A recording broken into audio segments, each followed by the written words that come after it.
बेटा 2-4 मिनट में स्टार्ट कर लेते क्लास बस।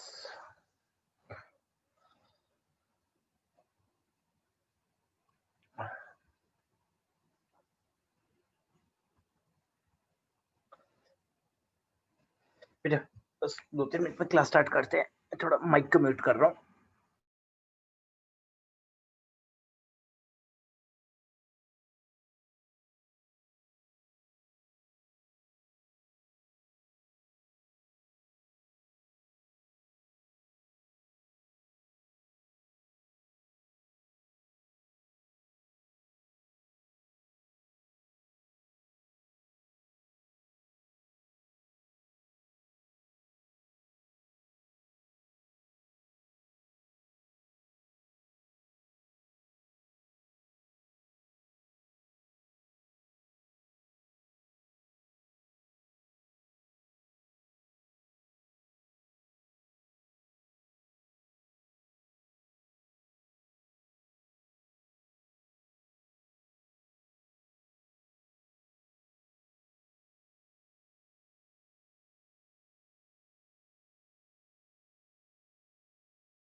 मैग्नेटिक मटेरियल्स का जो फाइनल पार्ट है उसको देख लेते हैं।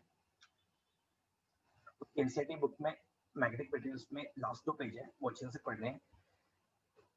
डायमैग्नेट्स में क्या होता है, मैं एक बार फिर से डिस्कस करता हूँ। डायमैग्नेट्स में क्या होता है, सारे एटम्स में अनपेड इलेक्ट्रॉन से पेड होते हैं।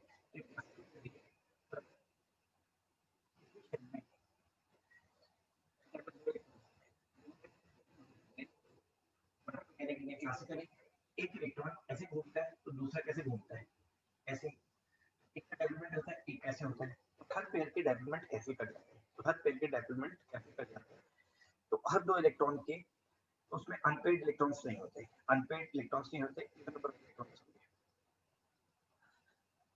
जिसमें वैकेंट ऑर्बिटल होता है उसमें मैग्नेटिक मोमेंट आता है। ध्यान रखिएगा, डायमैग्नेट्स में एटम का मैग्नेटिक मोमेंट होता है, बट मैग्नेटिक मोमेंट काफी वीक होता है। फेरोमैग्नेट्स में मैग्नेटिक मोमेंट काफी स्ट्रांग होता है, फेरोमैग्नेट्स में मैग्नेटिक मोमेंट काफी स्ट्रांग होता है। डायमैग्नेट्स को जब हम एक मैग्नेटिक फील्ड में डालते हैं, जब मैग्नेटिक फील्ड स्विच ऑन करते हैं, ध्यान से डायमैग्नेट्स में जब मैग्नेटिक फील्ड स्विच ऑन करते हैं, जब उसको डायमैग्नेट को डालते हैं, क्या होता है, थोड़ी देर के लिए फ्लक्स चेंज होता है। जैसे मैग्नेटिक फील्ड में लेके जाएंगे तो फ्लक्स चेंज होगा, जब मैग्नेटिक फील्ड स्विच ऑन करेंगे तो फ्लक्स चेंज होगा, तो उसमें कोई भी डाइपोल्स नहीं है, ये कम होगा वहां पे, क्योंकि इलेक्ट्रॉन्स लूप्स में तो एक इंड्यूस्ड करंट आएगा, एक इंड्यूस्ड करंट आएगा, एक नेट डाइपोलमेंट आ जाएगा, तो एक एक्स्ट्रा आएगा, बेटे जो पहले है उसको एक एक्स्ट्रा आएगा।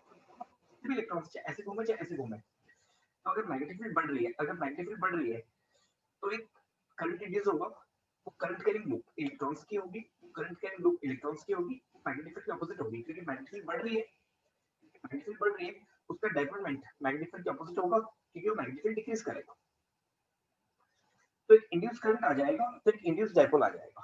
अब प्रॉब्लम की बात यह है, वो जो इंड्यूस डाइपोल आएगा, हमने ईएमएफ में पढ़ रखा है, जब फ्लक्स कांस्टेंट हो जाएगा तो ईएमएफ 0 हो जाएगी, तो इंड्यूस करंट 0 हो जाएगा। अगर लूप की इंडक्टेंस ज्यादा है, अगर लूप की इंडक्टेंस ज्यादा है, रेजिस्टेंस कम है, तो करंट बहुत देर बाद 0 होगा, डायपोलमेंट खत्म हो जाएगा। बट डायमैग्नेट्स में ऐसा नहीं होता है, जब तक उस मैग्नेटिक फील्ड में है, मैग्नेटिक फील्ड इंक्रीज होने के बाद उसमें इंड्यूस करंट आ जाएगा, अब इंड्यूस करंट आ जाएगा बट फ्लक्स नहीं है, अब ईएमएफ तो हो गया 0। बट ध्यान रखिएगा, इलेक्ट्रॉनिक ऑर्बिट्स की रेजिस्टेंस होती है 0, इलेक्ट्रॉनिक ऑर्बिट्स की रेजिस्टेंस होती है 0, वो कंडक्शन इलेक्ट्रॉन्स के लिए रेजिस्टेंस होता है, बाउंड इलेक्ट्रॉन्स के लिए कोई रेजिस्टेंस नहीं होता है, बाउंड इलेक्ट्रॉन्स के लिए कोई भी रेजिस्टेंस नहीं होता है, कंडक्शन इलेक्ट्रॉन्स जो आयन से टकराते हैं उनके लिए रेजिस्टेंस होता है, तो उसका रेजिस्टेंस होता है 0। तो अगर वो करंट इंड्यूस हो गया तो रहेगा, तो रहेगा, डायपोलमेंट इंड्यूस हो जाते हैं और रहते हैं। तो डायपोलमेंट्स मैग्नेटिक फील्ड के ऑपोजिट इंड्यूस होते हैं और मैग्नेटिक फील्ड डिक्रीज करते हैं। पैरामैग्नेट्स में डायपोलमेंट्स होते हैं हल्के से, अगर मैग्नेटिक फील्ड डालें तो सब मैग्नेटिक फील्ड के अलोंग अलाइन करेंगे और मैग्नेटिक फील्ड हल्की सी बढ़ाएंगे।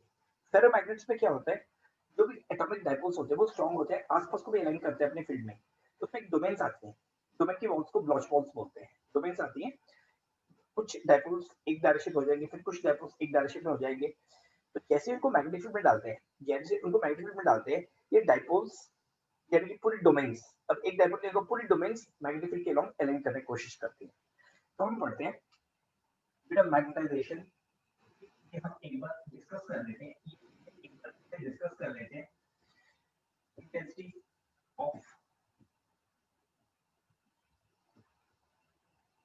Magnetisation, intensity of magnetisation. अब इसका मतलब क्या है, कोई भी एक फेरोमैग्नेटिक सब्सटेंस है, ठीक है, कोई मटेरियल हो सकता है, मैं फेरोमैग्नेटिक एक एग्जांपल ले रहा हूँ, कोई भी मैग्नेटिक मटेरियल हो सकता है, अगर यहाँ पे magnetising field H0, magnetising field ध्यान रखना, इसे मैग्नेटिक फील्ड इंटेंसिटी बोलते हैं H0। तो इस मटेरियल में कोई भी मटेरियल है, अगर डायमैग्नेट है उसका इनिशियल डाइपोल मैग्नेटिक मोमेंट 0 आएगा, उसका इनिशियल डाइपोल मैग्नेटिक मोमेंट 0 आएगा, बट उसे फील्ड में डाल दिया है उसका एक डाइपोलमेंट आ जाएगा। पैरामैग्नेटिक सब्सटेंस को जैसे फील्ड में डालेंगे, डाइपोल बेशक अलाइन ना होगा, उसका डाइपोलमेंट आएगा, उसका एक डाइपोलमेंट आएगा। फेरोमैग्नेट्स को डालेंगे, डाइपोल मोमेंट्स कैसे भी हो सकते हैं, एक नेट डाइपोलमेंट आएगा। तो intensity of magnetization is defined as dipole moment per unit volume. किसी बुक में इसको आई लिखा होता है और किसी में एम लिखा होता है, तो एम जल्दी लिखना अवॉइड करते हैं, बट शायद एनसीईआरटी की बुक में एम लिखा है, क्योंकि मैग्नेटिक डाइपोल को भी एम से लिखते हैं। ये वेक्टर है। तो जो हमने पूरा समझने के लिए एग्जांपल लिया था, मैं एक बार रिकॉल कर देता हूँ। यहाँ पे एक हमारे पास सोलेनॉइड है, एक सोलेनॉइड है, इसमें करंट जा रहा है आई, इसमें करंट जा रहा है, मैं ले लेता हूँ, करंट जा रहा है आई नॉट, करंट जा रहा है आई नॉट,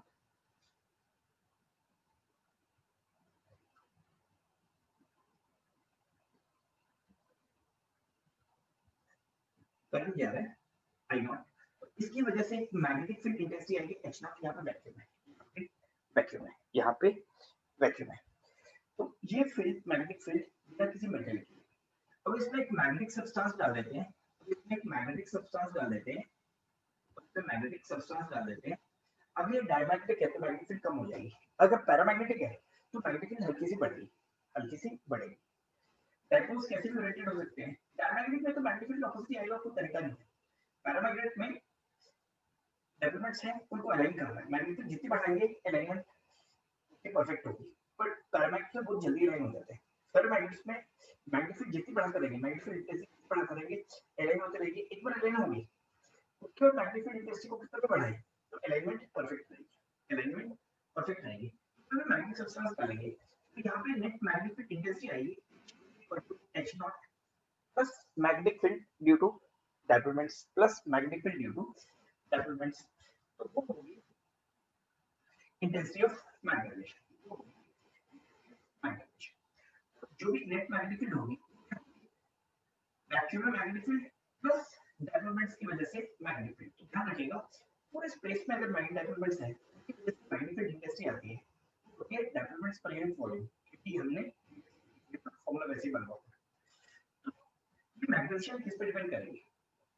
ये मैग्नेटाइजेशन किस पे डिपेंड करेगी? डायमैग्नेटिक्स में जितनी भी बढ़ाते रहेंगे डायपोलमेंट बढ़ता रहेगा और मैग्नेटिक फील्ड कम होता रहेगा। डायपोलमेंट बढ़ता रहेगा, इंडक्शन में डायपोलमेंट बढ़ता रहेगा और मैग्नेटिक फील्ड कम होता रहेगा। पैरामैग्नेटिक सब्सटेंसेस में अलाइन करेंगे, डायपोलमेंट मैग्नेटिक के साथ हल्का हल्का सा बढ़ता रहेगा, हल्का हल्का सा बढ़ता रहेगा। जब डायपोलमेंट जब अलाइन हो जाएंगे तो मान लेते हैं मैग्नेटिक फील्ड बढ़ना बंद हो गई, तो यहाँ पे पॉजिटिव आएगा। पैरामैग्नेटिक्स में सारे डोमेन्स हैं, अगर शुरू में सबके डायरेक्शन डायपोलमेंट जीरो है तो मैग्नेटिक फील्ड, ये सबसे इंपॉर्टेंट बात है, ये कैसे करना है। नेट डायपोलमेंट सारे डोमेन फॉर्म्स, सारे डोमेन्स मैग्नेटिक फील्ड के लॉन्ग अलाइन करना शुरू करेंगे। जैसे मैग्नेटिक फील्ड बढ़ाना शुरू करेगी, बेटा एक मिनट मैं देखता हूँ, माइक देख लो।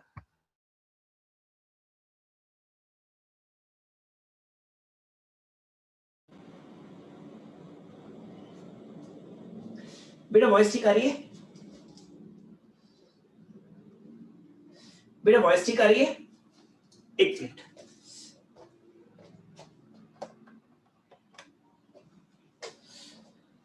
वॉइस अब ठीक आ रही है? ओके बेटा मैं एक बार फिर से रिपीट कर देता हूँ।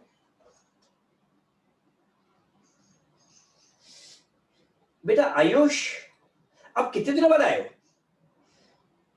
और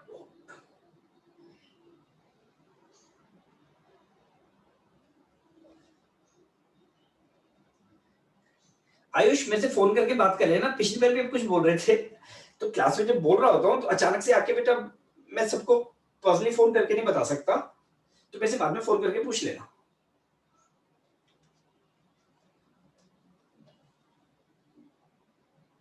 अरे कदम नहीं, आप नहीं बेटा, साकार का बच्चा है वो। अब साकार में मैं किसी आयुष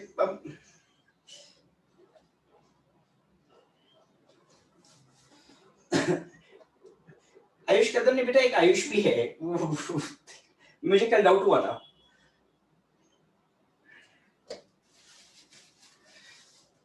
तो बेटा साकार की क्लास कब है, संकल्प 2 की क्लास कब है, वो हम क्लास के बीच में बात नहीं करेंगे। और साकार की बात कोई भी अभी रिवीजन की क्लास के बीच में कोई बात करना, कोई भी क्लास रिलेटेड इशू है तो उसको लेकर डिस्कस कीजिएगा।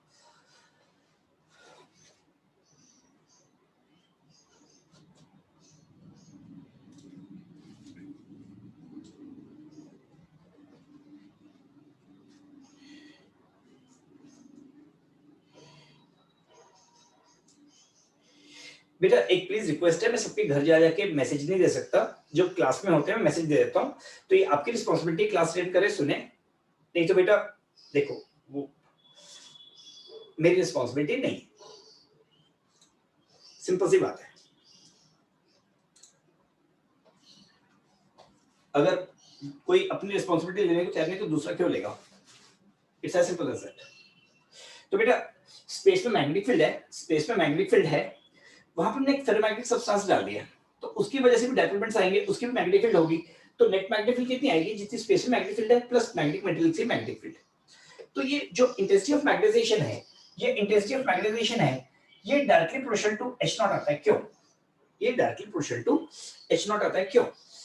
क्योंकि एक फेरोमैग्नेटिक सब्सटेंस लेते हैं शुरू में जिसके सारे डायपोलमेंट्स अलग-अलग डायरेक्शन में, नेट डायपोलमेंट है 0। जैसे हम H नॉट यानी कि मैग्नेटाइजिंग फील्ड बढ़ाएंगे, वो डायपोल्स अलाइन करना शुरू करेंगे, तो डायपोल्स अलाइन करेंगे, उनका डायपोलमेंट बढ़ेगा, तो उनकी वजह से फील्ड बढ़ेगी। तो जैसे हम मैग्नेटाइजिंग फील्ड को और बढ़ाना शुरू करेंगे, एक टाइम आ जाएगा डायपोलमेंट्स अलाइन हो जाएंगे, एक टाइम आ जाएगा डायपोलमेंट्स अलाइन हो जाएंगे।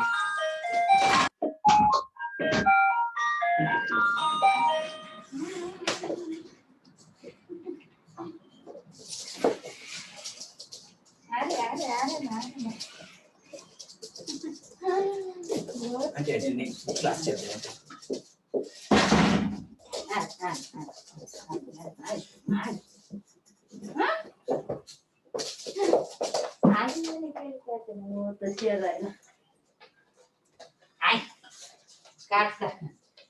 काटता होता है। एक टाइम आएगा जैसे मैग्नेटिक फील्ड इंटेंसिटी बढ़ती रहेगी, डायपोलमेंट सारे अलाइन हो जाएंगे, उसके बाद जब H नॉट बढ़ाएंगे तो डायपोलमेंट और भी बढ़ेगा, तो उसकी मैग्नेटिक भी बढ़ेगी, तो उसके बाद H नॉट बढ़ाने से टोटल मैग्नेटिक फील्ड बढ़ेगी, तो M is directly proportional to H naught. फिर M कितना आएगा, काई इनटू H नॉट, इसे बोलते हैं ससेप्टिबिलिटी। तो रिलेशन कब तक ट्रू है, जब तक सारे डायपोलमेंट अलाइन नहीं हो जाते, जब तक सारे डायपोलमेंट अलाइन नहीं हो जाते। यहां तक हमने बात की थी H not plus chi into H not, ये आ जाएगा H नॉट 1 प्लस काई। तो इसमें जो मैग्नेटिक फील्ड इंडक्शन या मैग्नेटिक फील्ड आएगी, तो मैग्नेटिक फील्ड जो आएगी वो होगी mu naught into H, mu naught into H, वो कितनी होगी, तो यहाँ पे जो नेट मैग्नेटिक फील्ड आएगी वो कितनी होगी, mu naught into net magnetic field intensity. तो ये आ जाएगा mu naught 1 plus chi into H not, तो ये आ जाएगा म्यू नॉट प्लस, तो बेटा इसको हम लिखते हैं, इसको हम लिखते हैं म्यू नॉट, इसको लिखते हैं म्यू आर, ये आएगा एच नॉट। ये है परमेबिलिटी ऑफ फ्री स्पेस, ये रिलेटिव परमेबिलिटी ऑफ मीडियम, ये मीडियम पे डिपेंड करेगा, ये पूरा मिला के आएगा परमेबिलिटी ऑफ मीडियम, ये पूरा मिला के आएगा permeability of medium. Diamagnetic substances के लिए काई नेगेटिव होगा तो वो छोटा नंबर होगा, पैरामैग्नेटिक के लिए काई वो छोटा नंबर होगा और पॉजिटिव होगा, फेरोमैग्नेटिक्स के लिए 10,000 20,000 10⁶ 10⁸ तक भी होता है। जो नए मटेरियल्स चल रहे हैं, मेटा मटेरियल्स, मैग्नेटिक मटेरियल्स हैं, उनको म्यू मटेरियल्स बोलते हैं, उससे काई की वैल्यू स्टार्टिंग है 10⁶। आजकल कुछ नए मटेरियल्स आ रहे हैं, उन पे काई की वैल्यू 10⁶ है। तो यहाँ तक हमने डिस्कस कर लिया था, यहाँ तक हमने डिस्कस कर लिया था। तो बेटा इस रिलेशन पे क्वेश्चंस पूछे जाते हैं, तो एक काम करते हैं, हिस्टैरिसीस कर्व पढ़ते हैं, एक बार हिस्टैरिसीस कर्व पढ़ते हैं। उससे पहले क्यूरीज लॉ ऑफ, उससे पहले देख लेते हैं curies law for paramagnetic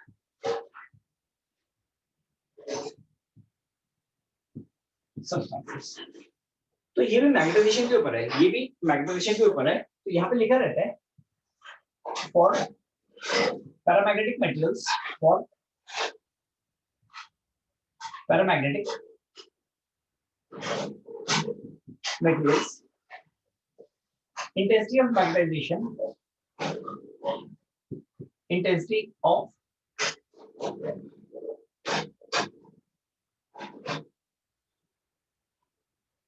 magnetization, intensity of magnetization m। बेटे m किसकी प्रोपोर्शनल होती है, कोई भी एक पैरामैग्नेटिक सब्सटेंस है, उसे मैग्नेटिक फील्ड b नॉट पे रखेंगे, तो स्पेस की मैग्नेटिक फील्ड बेटे नेट मैग्नेटिक फील्ड b होती है, b नॉट या h नॉट हम क्या लिखते हैं, जो सिर्फ स्पेस की मैग्नेटिक फील्ड होती है। तो अगर स्पेस में magnetic field intensity H not है तो मैग्नेटिक फील्ड कितनी होगी, बी नॉट आएगा mu naught into H not. तो अगर यहाँ पे स्पेस में मैग्नेटिक फील्ड बी नॉट है, ये कितनी है, mu naught into H not. तो जो मैग्नेटाइजेशन वाला पार्ट आएगा, जो डाइपोलमेंट्स होंगे बेटा, वो मैग्नेटाइजेशन अगर बी नॉट बढ़ाएंगे सारे अलाइन करेंगे till all of them have perfectly aligned.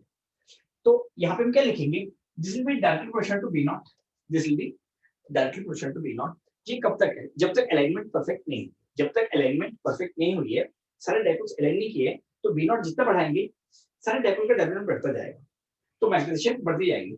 जैसे टेम्परेचर बढ़ाएंगे तो बेटा टेम्परेचर से रैंडमाइजेशन आएगी, T is equal to temperature. तो यहाँ पे हम लिखेंगे this M will be equal to C B naught by T, where C is called Curie's constant, C is called Curie's constant। तो यहाँ पे एक नोट करनी है,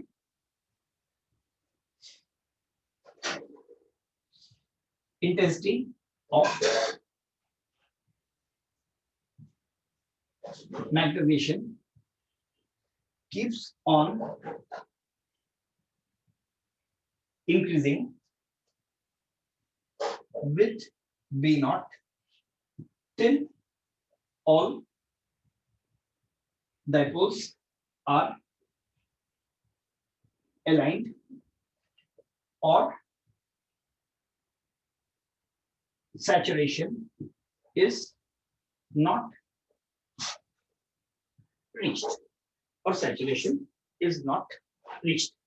कहने का मतलब है अगर ये प्लॉट लेते हैं मैग्नेटाइजेशन का, ये मैग्नेटाइजेशन का प्लॉट लेते हैं बी नॉट के साथ, मैग्नेटाइजेशन का प्लॉट लेते हैं बी नॉट के साथ, अगर शुरू में किसी भी टेम्परेचर पर जीरो है, अगर शुरू में किसी भी टेम्परेचर पे वो जीरो है, तो बेटा ये मैग्नेटाइजेशन का प्लॉट किस तरह से आएगा, एक टाइम के बाद बी नॉट जितना भी बढ़ाएंगे मैग्नेटाइजेशन नहीं बढ़ेगी बेटा एट कांस्टेंट टेम्परेचर।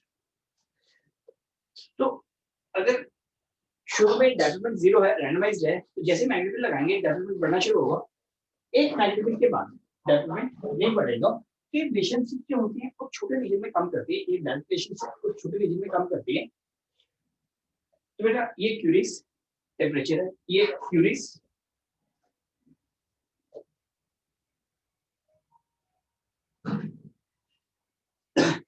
बेटा फेरोमैग्नेटिज्म के लिए हमें एक बात ध्यान रखनी है, फेरोमैग्नेटिक सब्सटेंसेस में जब टेम्परेचर बढ़ाते हैं सारी डोमेन्स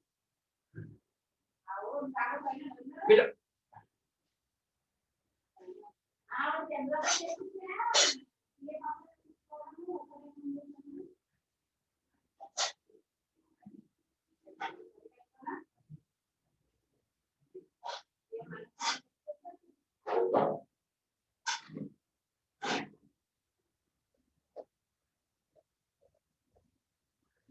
तो फेरोमैग्नेटिक सब्सटेंसेस में क्यूरीज लॉ का एक फेरोमैग्नेटिक पे भी इस पे कोई इफेक्ट होता है, वो हम डिस्कस कर लेते हैं। फेरोमैग्नेटिक्स में हर एटम का डायपोलमेंट होता है, वो वीक होता है, एक दूसरे में कोई इंटरेक्शन नहीं होता है, इसलिए डोमेन्स नहीं बनती है। फेरोमैग्नेटिक्स में डायपोलमेंट बहुत स्ट्रांग होता है, तो आसपास के एटम्स एक दूसरे पे इफेक्ट डालते हैं और सारे एक साथ अलाइन रहते हैं एक्सटर्नल मैग्नेटिक के बिना, तो उस पूरे रीजन पे डोमेन बोलते हैं। पास में जितने भी एटम्स, जितने भी डायपोल्स अलाइन है, फिर दूसरे डायपोल्स अलाइन है, उनकी डायरेक्शन अलग होती है, अलग अलग डोमेन्स आती हैं, तो उसमें अलग अलग डोमेन्स आती हैं। तो इस डोमेन में सारे मैग्नेटिक डायपोल्स इस तरह से, इस डोमेन में सारे डायपोल्स इस तरह से, इस डोमेन में सारे डायपोल्स इस तरह से, क्योंकि एटम्स के बीच में डायपोल इंटरेक्शन बहुत ज्यादा है। अब यहाँ पे जैसे टेम्परेचर बढ़ाना शुरू करेंगे, यहाँ पे फेरोमैग्नेटिक्स में जैसे टेम्परेचर बढ़ाना शुरू करेंगे बेटे यहाँ पे वाइब्रेशन शुरू होंगी और इनकी इंटरेक्शन ब्रेक होगी, तो डोमेन सारी टूट के डोमेन हट जाती है, एक टेम्परेचर के बाद, ये डोमेन्स नहीं रहती है, सारे एटम्स के बीच में जो इंटरेक्शन होती है काफी वीक हो जाती है। तो एक टेम्परेचर के बाद फेरोमैग्नेटिक सब्सटेंस पैरामैग्नेटिक बन जाता है, एक टेम्परेचर के बाद, एक टेम्परेचर के ऊपर फेरोमैग्नेटिक सब्सटेंस पैरामैग्नेटिक बन जाता है, उस टेम्परेचर को क्यूरी टेम्परेचर बोलते हैं, तो यहाँ पे लिखते हैं note about A certain temperature, above a certain temperature, ferromagnetic substances turn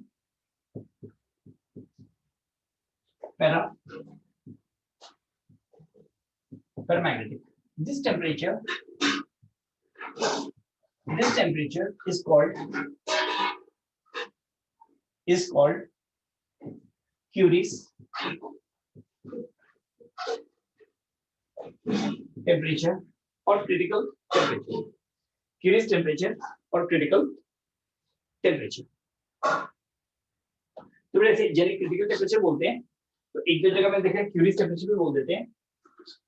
तो दिस टेम्परेचर इज कॉल्ड, मैं एक मिनट,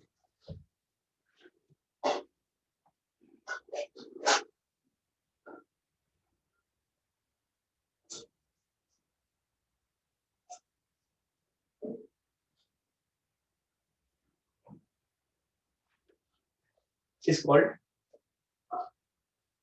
Curie's temperature और Curie's point और critical temperature. तो तीनों चीजें यूज की जाती है इसके लिए, तीनों चीजें यूज की जाती हैं. इसको क्यूरी टेम्परेचर भी बोलते हैं, क्यूरी टेम्परेचर भी बोलते हैं, क्रिटिकल टेम्परेचर भी बोलते हैं, और क्यूरीज पॉइंट भी बोलते हैं, और क्यूरीज पॉइंट भी बोलते हैं. बेटा लास्ट चीज हमें नोट करनी है, उसके लिए रिलेशन जानना बहुत जरूरी है. Hysteresis curve, magnetisation,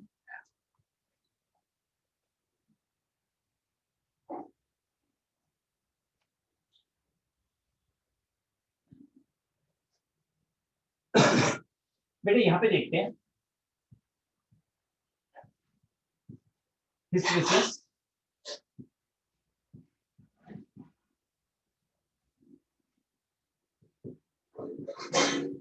hysteresis curve. तो एक काम लेते हैं, let's take a ferromagnnetic substance in which net dipole moment, in which initially net dipole moment is 0. तो हम यहाँ पे लिखना शुरू करते हैं. Let us have an unmagnetized ferromagnetic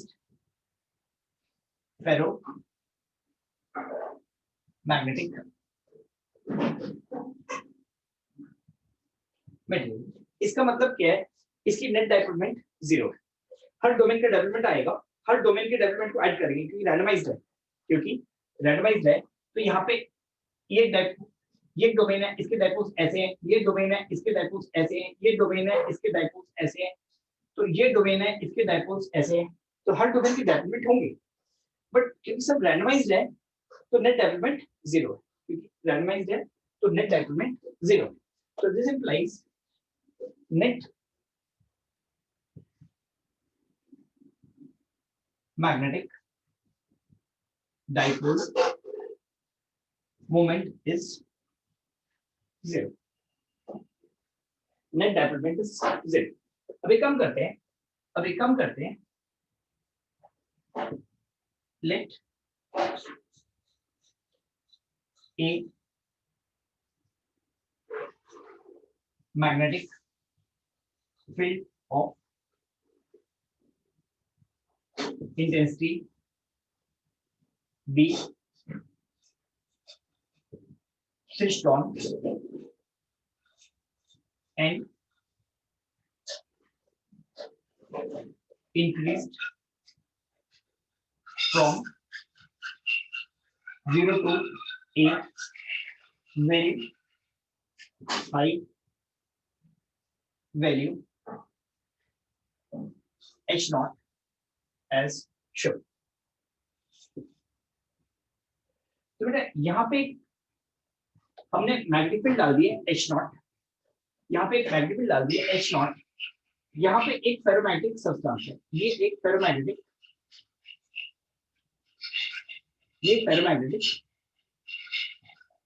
material, ये एक फेरोमैग्नेटिक मटेरियल,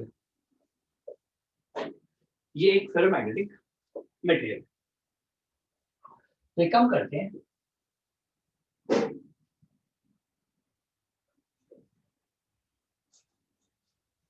तो काम करते हैं, इसमें मैग्नेटाइजेशन देखते हैं, मैग्नेटाइजेशन कैसे चेंज करेगी। तो फिर से देखते हैं बेटा इस H नॉट से मैग्नेटाइजेशन किस तरह से इंक्रीज करेगी। तो शुरू में इसकी मैग्नेटाइजेशन 0 है, शुरू में इसकी मैग्नेटाइजेशन 0 है, तो कुछ डायपोल ऐसे हैं, कुछ डायपोल ऐसे हैं, कुछ डायपोल ऐसे हैं। तो क्या करेंगे, जैसे मैग्नेटिक बढ़ाएंगे सारे अलाइन करने की कोशिश करेंगे, सारे अलाइन करने की कोशिश करेंगे, तो नेट डायपोलमेंट बढ़ना शुरू होगा, 0 से नेट डायपोलमेंट बढ़ना शुरू होगा। तो मैग्नेटाइजेशन की फील्ड इंक्रीज होना शुरू होगी। तो ये इस तरह से इंक्रीज होके फिर एक टाइम के बाद कांस्टेंट हो जाएगी। तो इसको बोलेंगे सैचुरेशन, इसको बोलेंगे सैचुरेशन, इसको बोलेंगे सैचुरेशन। अब सारे डायपोल अलाइन हो गए, अब सारे डायपोल अलाइन हो गए। अब इसके बाद की कहानी देखते हैं।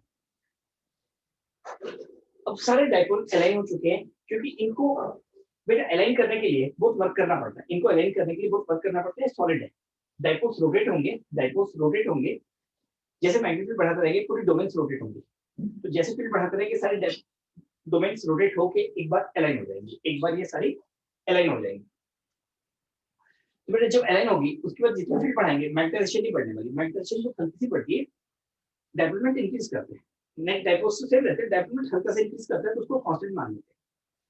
अब जब फील्ड को कम करना शुरू करेंगे, फील्ड को कम करना शुरू करेंगे, डायपोल्स अलाइन हो चुके हैं तो डायपोल्स हिलेंगे नहीं, तो डायपोल्स हिलेंगे। तो जैसे ही मैग्नेटिक फील्ड कम करना शुरू करते हैं, जैसे ही मैग्नेटिक फील्ड कम करना शुरू करते हैं तो वे डायपोल्स हिलेंगे। अब एक काम करते हैं, अगर मैग्नेटिक फील्ड हटा लेते हैं, अगर मैग्नेटिक फील्ड हटा लेते हैं तो टेम्परेचर की वजह से बेटा कुछ डिस्टर्बेंस आ जाएगी, डायपोलमेंट कम हो जाता है। तो अगर मैग्नेटिक फील्ड हटा दें तो इसका मतलब अगर मैग्नेटिक फील्ड शुरू में कम करना शुरू करें, मैग्नेटिक फील्ड काफी होती है, डायपोल्स अलाइन रहेंगे, बट मैग्नेटिक फील्ड क्रिटिकल से कम हो जाए तो टेम्परेचर की वजह से इनमें डिसलाइनमेंट आएगी। तो मैग्नेटिक फील्ड हटा ले तो इसमें कुछ मैग्नेटिक फील्ड बची रहेगी, इन्हें डायपोलमेंट बचा रहेगा। तो यहाँ पे देखते हैं प्लॉट ऑफ, तो यहाँ पे देखते हैं plot of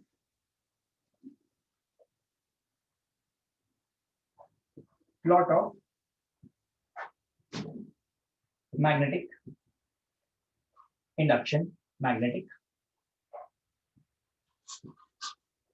induction B inside a ferromagnetic, inside a ferromagnetic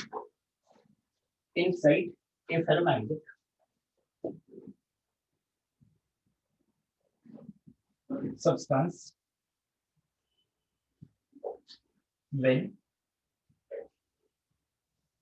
magnetic field intensity H naught is changed। तो बेटे H naught क्या है, मैग्नेटिक मेटल की फील्ड है, करंट की वजह से फील्ड। तो इसमें मेटल की फील्ड ऐड नहीं, तो इसमें मेटल की फील्ड ऐड नहीं है। तो अपन इस ग्राफ को इस तरह से लेते हैं, ये लेते हैं H naught और यहाँ पे लेते हैं नेट मैग्नेटिक फील्ड। ये कोई भी फेरोमैग्नेटिक सब्सटेंस है, ये कोई भी फेरोमैग्नेटिक सब्सटेंस है, यहाँ पे हमने magnetic field intensity H naught डाल रखी है। तो जो मैग्नेटिक फील्ड आएगी H naught आएगी प्लस मैग्नेटाइजेशन की वजह से आएगी, उसको V naught से मल्टीप्लाई करेंगे तो B आएगी। तो ये है मैग्नेटिक फील्ड, ये है total field times V naught, total field times V naught। ये मैग्नेटिक फील्ड इंटेंसिटी है, ये मैग्नेटिक फील्ड इंडक्शन। तो अगर शुरू में डीमैग्नेटाइज था, अगर शुरू में डीमैग्नेटाइज था तो बेटा ये ग्राफ इस तरह शो करते हैं, ये क्या शो करते हैं H naught अगर शुरू में मैग्नेटिक 0 है तो ये ग्राफ ऐसे शो करते हैं।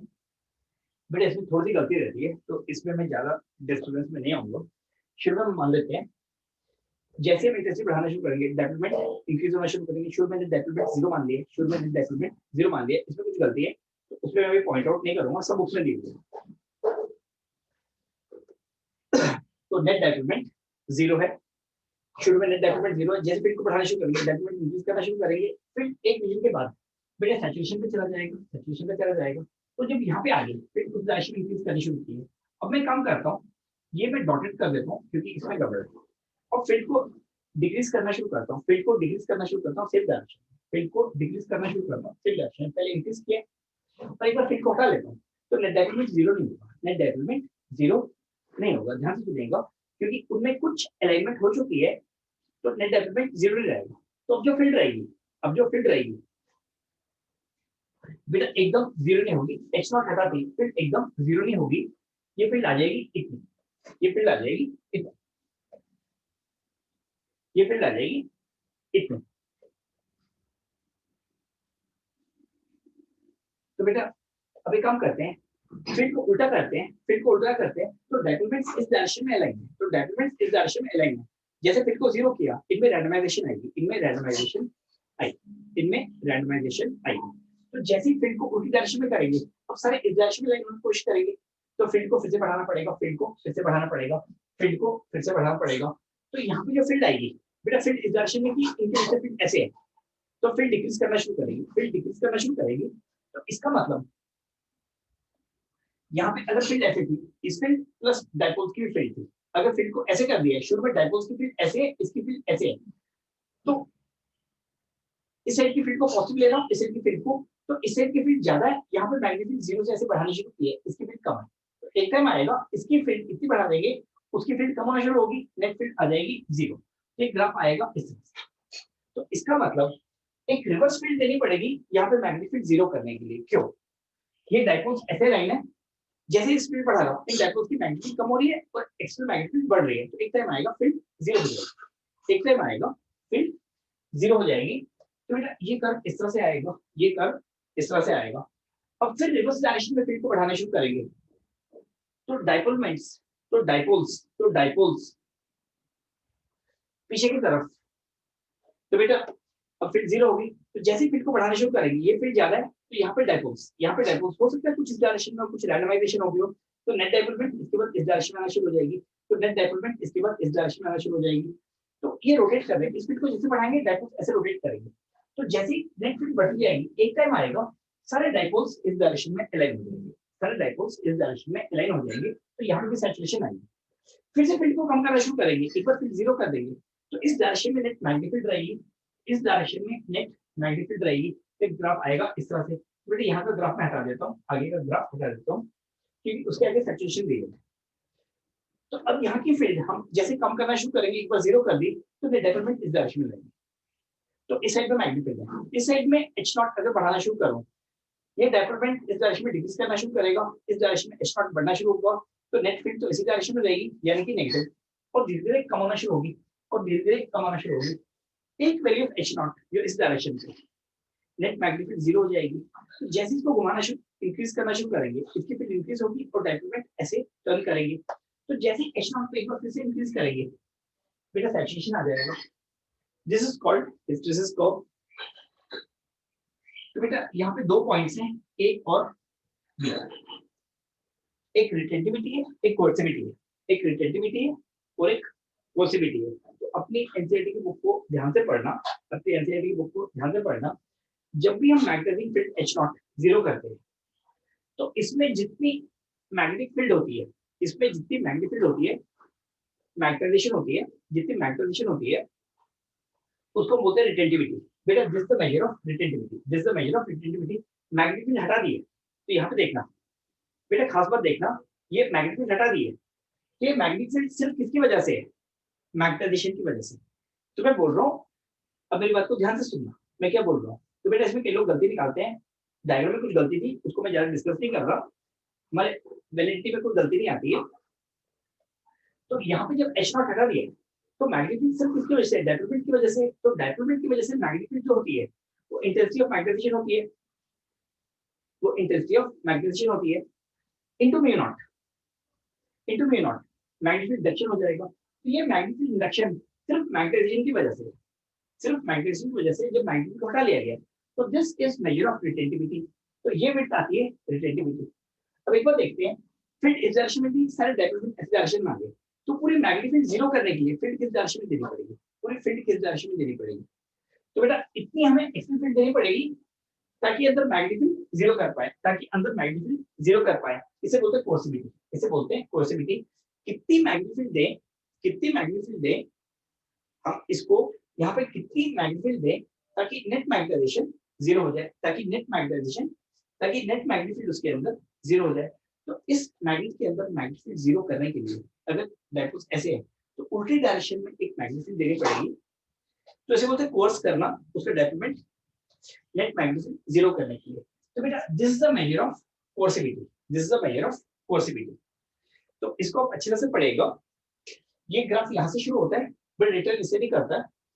तो इस कर्व को हम हिस्टेरेसिस कर्व बोलते हैं। जिस पाथ से जाएगा उस पाथ से वापस नहीं आता है, जिस पाथ से जाएगा उस पाथ से वापस नहीं आता है, इसको हिस्टेरेसिस कर्व बोलते हैं। ये पूरा area is work done in one cycle और heat lost in one cycle. तो area of this BH curve, area of this curve मैं भी लिख देता हूं इसको, बट आपको जो बातें ध्यान रखनी है, इस कर्व को पढ़ना है। तो बेटा ये कर्व इस तरह से आएगा, इसको इस तरह से लिखना है। This is the measure of retentivity. H not हटा लिया तो कितनी मैग्नीट्यूड बच गई, वो मैग्नेटाइजेशन की है। तो ये विड्थ होती है retentivity. Retentivity is the value of B when H is equal to 0। Relativity is the value of B when H is equal to 0. This measure is coercivity. This is the value of H when B is 0. This is the value of H when B is 0. This is the measure of coercivity.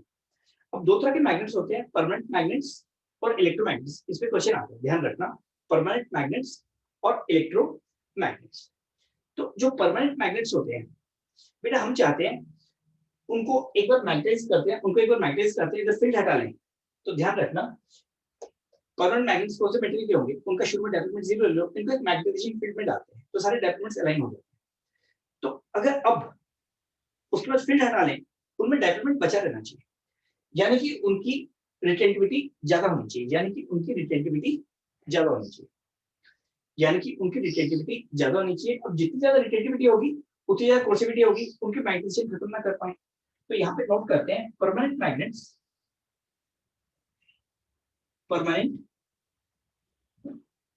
Magnets should have high retentivity and high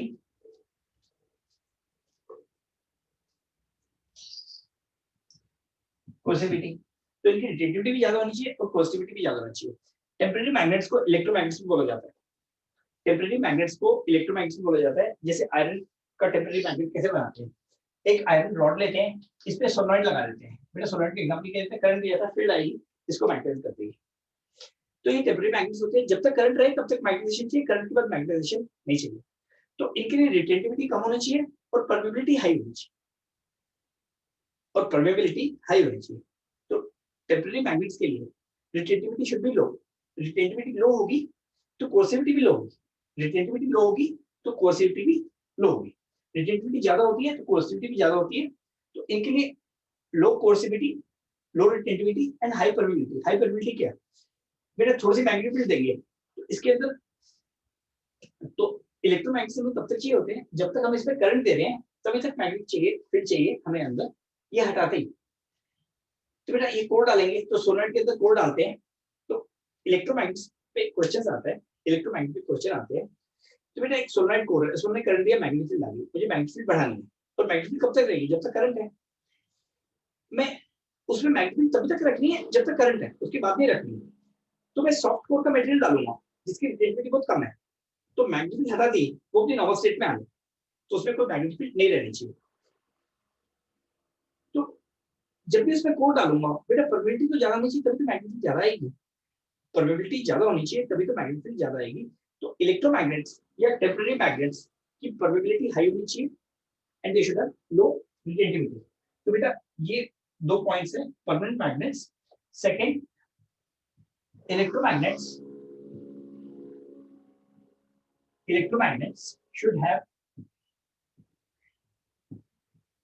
should have high permeability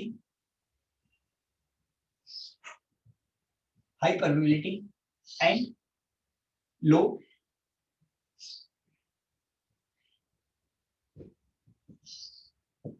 retentivity। कि current हटाते ही उनके अंदर magnetic field 0 हो जाना चाहिए, ये curve बिल्कुल नीचे से जाना चाहिए, ये कर्व बिल्कुल नीचे से जाना चाहिए, वो रिटेन ना करे, वो रेसिडुअल मैग्नेटिज्म रिटेन ना करे। बेटे जो रेसिडुअल मैग्नेटिज्म रिटेन करते हैं, तो हिस्टेरेसिस का मतलब क्या होता है, मेमोरी। हिस्टेरेसिस का मतलब क्या होता है, मेमोरी। तो ये हिस्टेरेसिस नाम क्यों पड़ा है, हिस्टेरेसिस मींस बेसिकली मेमोरी। तो कोई भी एक मेरे पास फेरोमैग्नेटिक सब्सटेंस है, कोई भी एक फेरोमैग्नेटिक सब्सटेंस है, मेरी बात को ध्यान से सुनना, यही से जो मैग्नेटिक मेमोरीज बनती है, इसी प्रिंसिपल से मैग्नेटिक मेमोरीज बनती है, +1 और -1। ये बहुत इंपॉर्टेंट कंसेप्ट है, छोटी सी चीज ने हार्ड ड्राइव्स की सारी चीजें बना डाली। अब ये कैसे हुआ, तो मेमोरी का नाम कहाँ से आया है? जो बेटा यहीं से आया, मैग्नेटिक मटेरियल से। तो इस पे थ्योरेटिकल क्वेश्चंस बन सकते हैं। तो कोई भी मेरे पास एक फेरोमैग्नेटिक सब्सटेंस है, कोई भी एक फेरोमैग्नेटिक सब्सटेंस है, उसको गर्म करता हूँ, उसे मैग्नेटिज्म सारी खत्म कर देता हूँ, नेट डेवलपमेंट 0 आता है। तो अगर वो हार्ड आयरन है, हार्ड है, रिटेंटिविटी ज्यादा है, उसको मैग्नेटिक फील्ड में डालता हूँ, तो सारे डेवलपमेंट अलाइन कर जाएंगे मैग्नेटिक की तरफ। अब मैग्नेटिक को हटा दो तो उसमें डेवलपमेंट रहेगा। यानी कि हमें पता है ये मैग्नेटिक से निकल के आया और मैग्नेटिक किस डायरेक्शन में थी, और मैग्नेटिक किस डायरेक्शन में थी। तो इसका मतलब उसको हमने बहुत ज्यादा मैग्नेटिक फील्ड में डाल दिया तो सारे डेवलपमेंट अलाइन हो जाएंगे। अब अगर वो परमानेंट मैग्नेटिक वाला मटेरियल है, परमानेंट मैग्नेटिक वाला मटेरियल है, हाई रिटेंटिविटी है, तो मैग्नेटिक फील्ड हटाते उसका डेवलपमेंट कम नहीं होगा, डेवलपमेंट डायरेक्शन रहेगा। तो वहां पे हमें पता चलेगा इसको किस डायरेक्शन में मैग्नेटिक फील्ड में रखा था, या इसके रिलेटिव मैग्नेटिक फील्ड किस डायरेक्शन में, क्योंकि उसके रिलेटिव अगर मैग्नेटिक फील्ड को उल्टा कर दिया जाए तो बेटा उसकी डायरेक्शन बदल जाएगी, उसकी डायरेक्शन बदल जाएगी। तो डायरेक्शन से हम देख सकते हैं इसमें मैग्नेटिक फील्ड किस डायरेक्शन में डाली थी। तो it have a memory, the residual magnetism is called memory. तो वो मेमोराइज करके रखता है भैया मेरे में मैग्नेटिक फील्ड किस डायरेक्शन में डाल के रखी, एक डायरेक्शन में या दूसरी डायरेक्शन।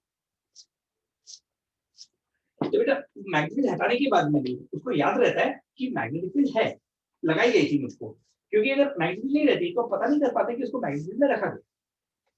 तो this is the basic concept of memory और हिस्टरेसिस।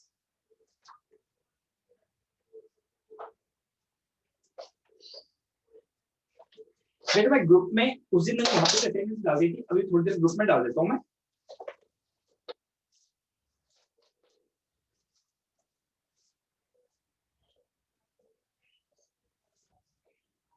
बेटा अब हम डिस्कस कर लेते हैं आगे का हमें क्या करना है, आगे का हमें क्या करना है। तो यहाँ पे मैग्नेटिज्म की ये थ्योरी फिनिश्ड है। जिसपे क्वेश्चंस, हिस्टरेसिस का मतलब क्या है बेटा, इस पूरे एरिया का मतलब अब देखना, the area of BH curve, the area of BH naught curve.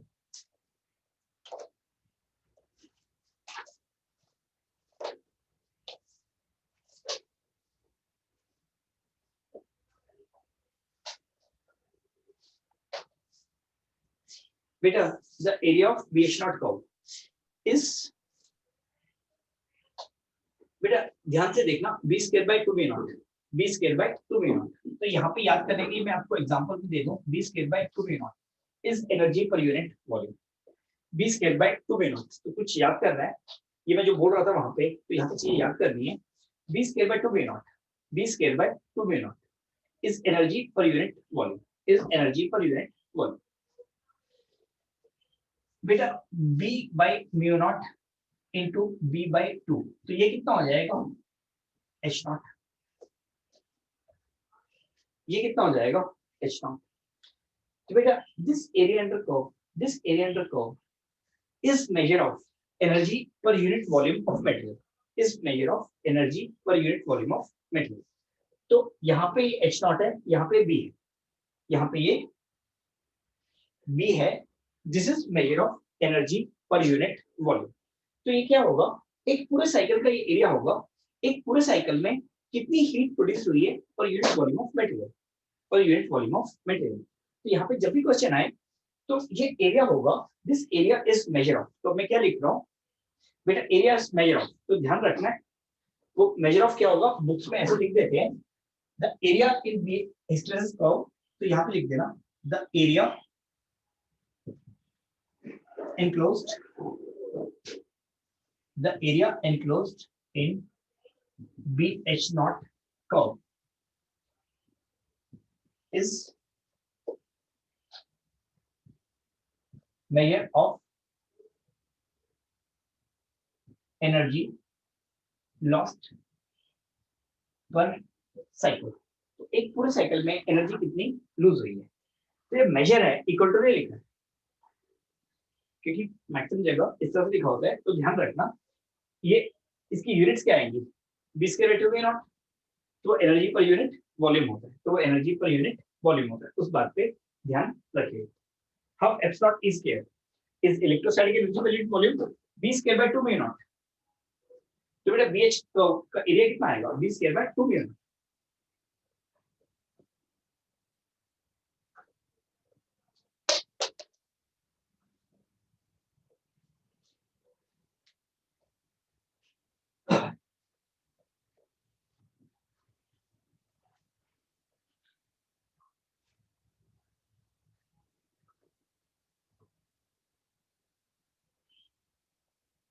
तो बेटा अब हमारे पास ये टॉपिक्स बचे हैं, अब हमारे पास ये टॉपिक्स बचे हैं जो नहीं हुए हैं।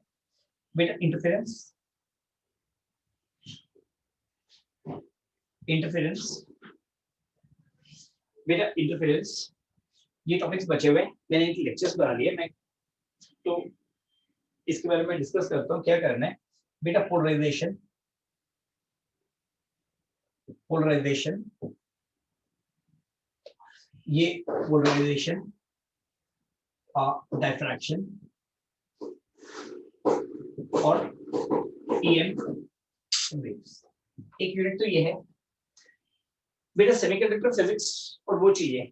अब एक बार उनके लेक्चर्स देखिएगा, वो भी मैं कर दूंगा, वो भी मैं कर दूंगा, बट उसकी मैं गारंटी नहीं ले रहा हूँ।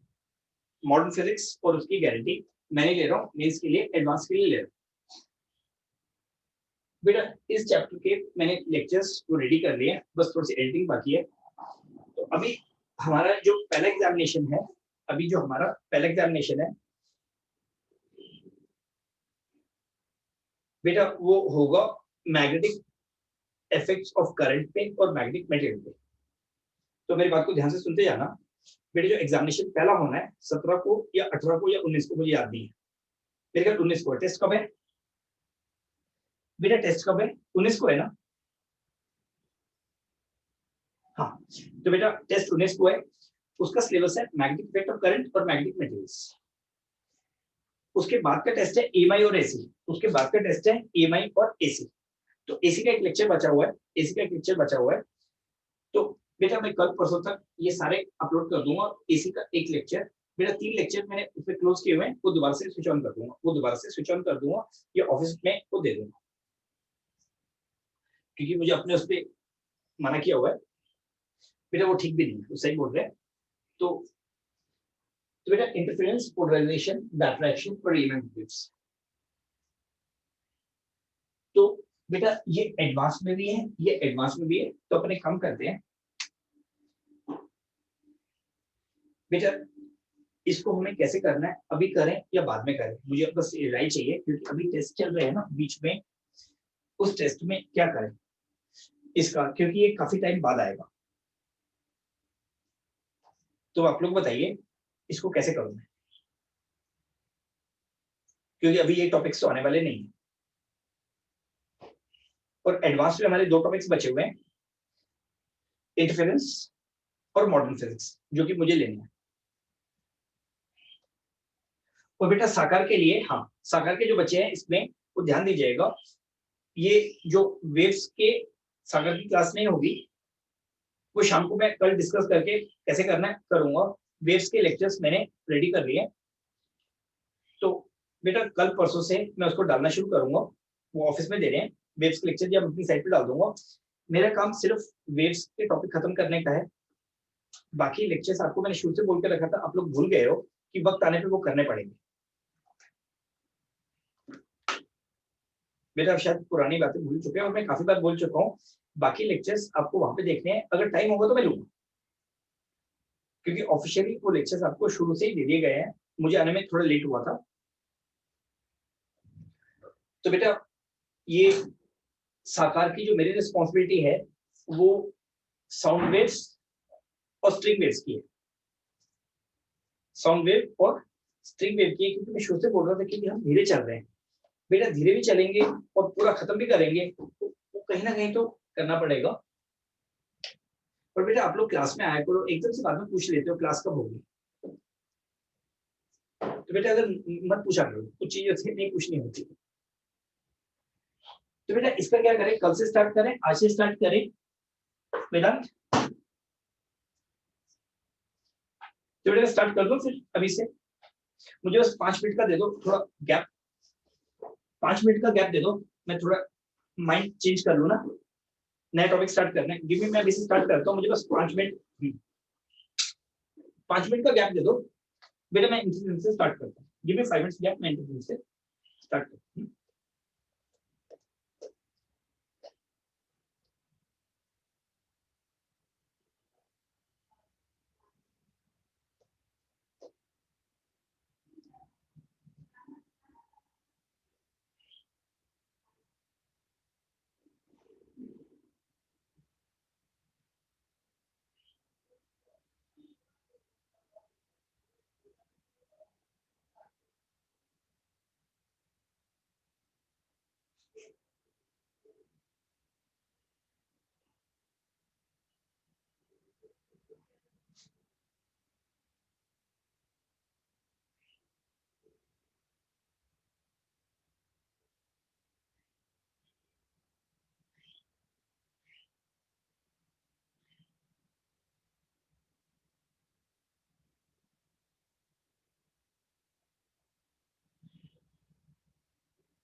बेटा स्टार्ट करते हैं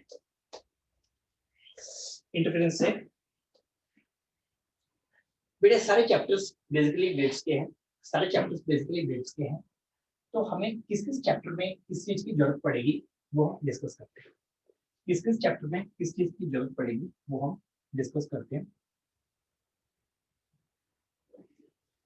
बेटा मैं एक बार सारे बेसिक्स लिख देता हूँ, इंटरफेरेंस के बेसिक्स। बेटा सारे चैप्टर्स के बेसिक्स एक बार लिख देता हूँ, क्योंकि हमें कुछ भी नया नहीं पढ़ना है, यहाँ पे जो पुराना पढ़ा हुआ है उसको रिवाइज करना है, तो इसमें ज्यादा वक्त नहीं लगेगा।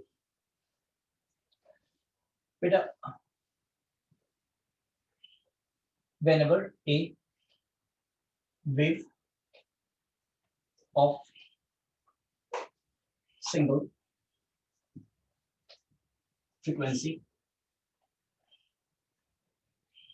f naught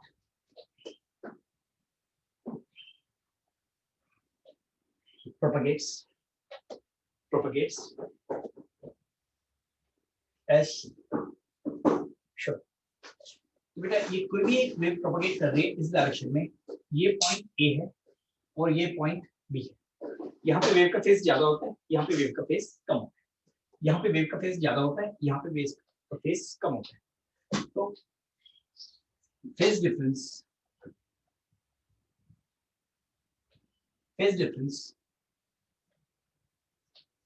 between waves at A and B is, बेटा फेज एट ए कितना आएगा, फेज एट ए कितना आएगा, phase at A at t is equal to 0 plus omega t plus omega t।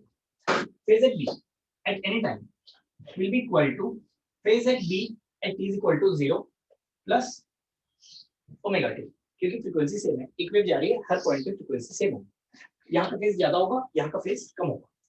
तो this phase at A minus phase at B is equal to phase at A at t is equal to 0 minus phase at B at t is equal to 0। That means phase difference between A and B is independent of time। और ये कितने के बराबर आएगा, 2 pi by lambda into x। ये कितने के बराबर आएगा, 2 pi by lambda into x, that's equal to kx। that's equal to kx। बेटा पूरे इंटरफेरेंस की यही थ्योरी है, पूरे इंटरफेरेंस की यही थ्योरी है। तो यहाँ पे इसको थोड़ा सा मॉडिफाई करना है, जो हमने वेव्स में देख रखा है। वेव जब भी इधर जा रही है बेटा, जब भी x डिस्टेंस ट्रैवल करें, फेज कितना कम हो जाता है, kx। फेज कितना कम हो जाता है, kx। t टाइम के बाद उसी जगह में फेज कितना बढ़ जाता है, ओमेगा t। t टाइम के पहले फेज कितना कम होता है, ओमेगा t। बस इस चीज की जरूरत है। तो आज कुछ एक एग्जांपल्स लेते हैं। तो बेटा यहाँ पे हम देखते हैं,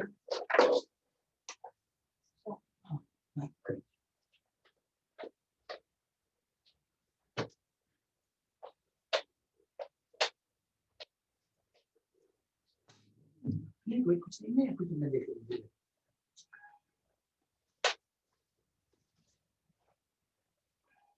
बेटा कुछ कुछ बेसिक क्वेश्चंस कर लेते हैं।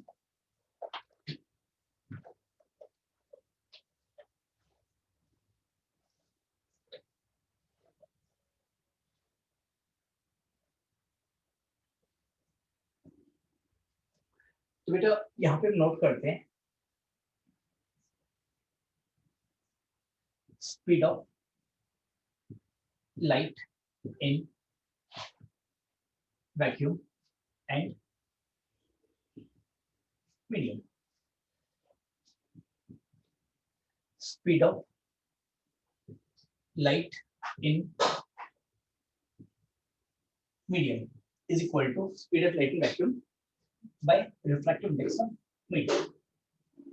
तो बेटा speed of light in any medium will be equal to c by n। अब लाइट जब भी एक मीडियम से दूसरे मीडियम में जाती है, लाइट जब भी एक मीडियम से दूसरे मीडियम में जाती है, लाइट जब भी एक मीडियम से दूसरे मीडियम में जाती है, फ्रीक्वेंसी सेम रहती है, वेवलेंथ चेंज करती है, वेवलेंथ चेंज करती है। तो यहाँ पे लेते हैं कंसीडर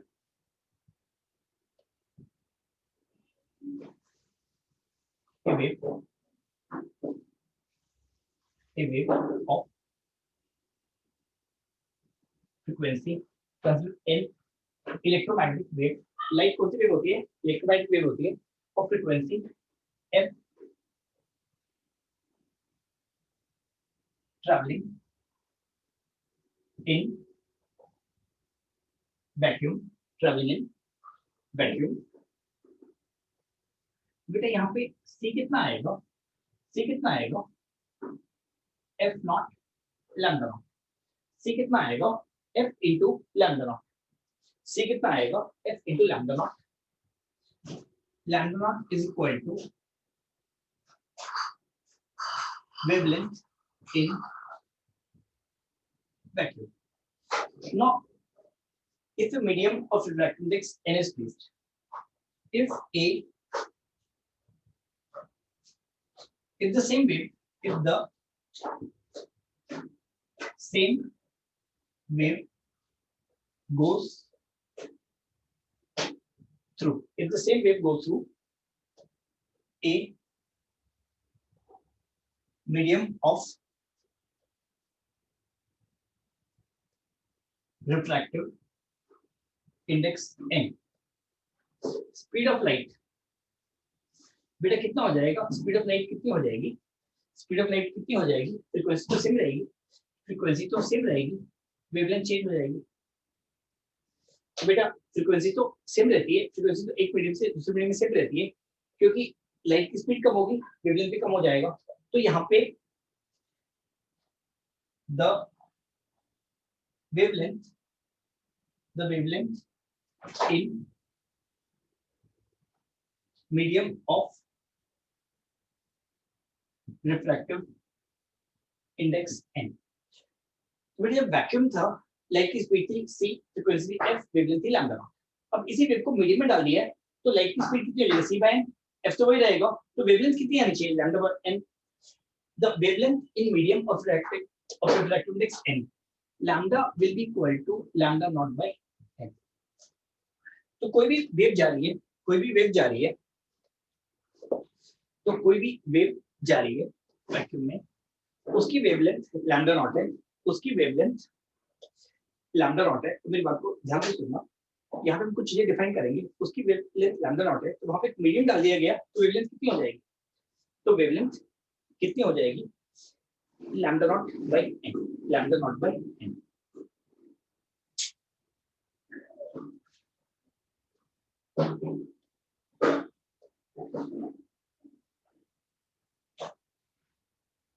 तो बेटा यहाँ पे कुछ क्वेश्चंस करते हैं, यहाँ पे कुछ क्वेश्चंस करते हैं.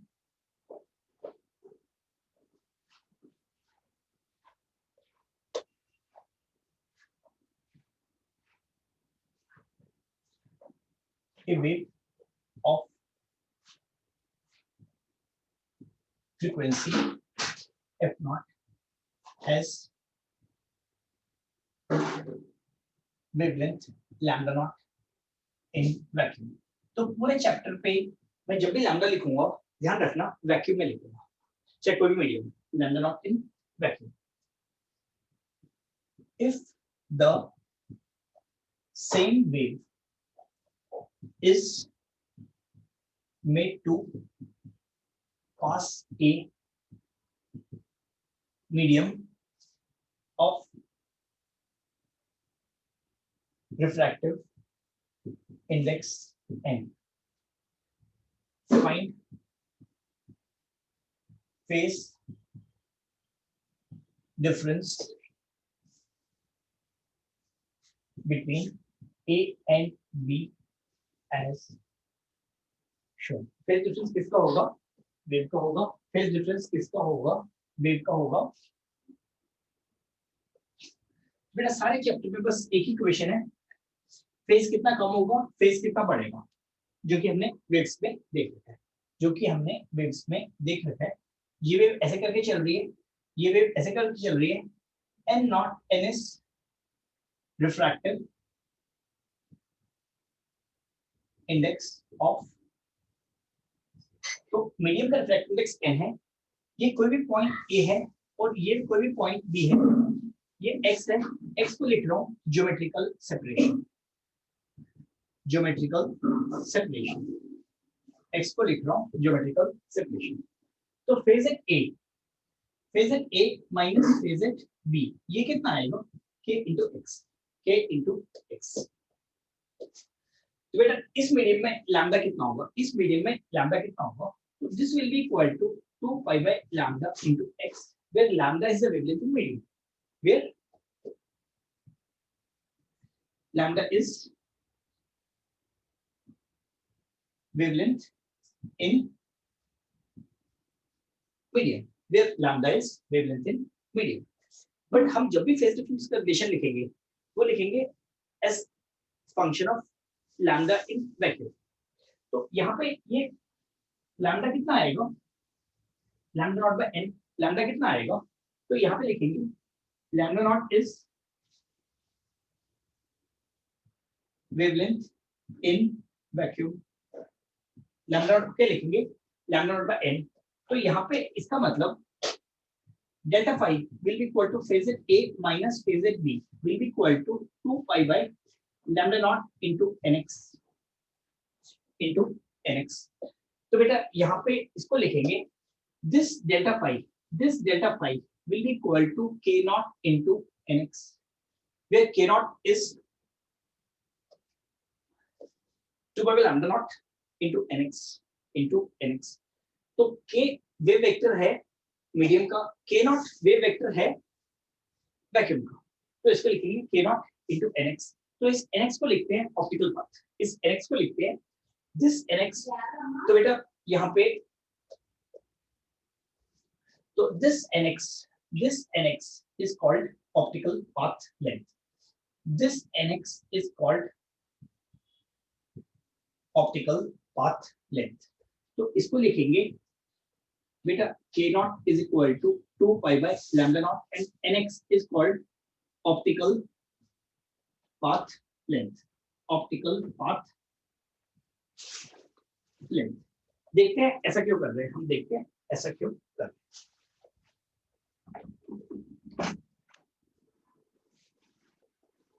क्योंकि बेटा वहां पे जब कर रहे थे हम जनरली एयर में लेते थे, यहाँ पे लाइट जब एक मीडियम से दूसरे मीडियम में जाएगी तो हमें सबसे परफेक्ट कैलकुलेशन किसकी रखनी है, फेज डिफरेंस निकालनी। तो एक क्वेश्चन यहाँ पे लेता हूँ,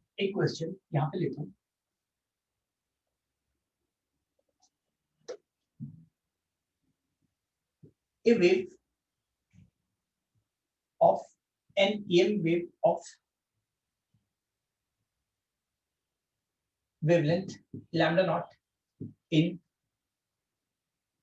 vacuum passes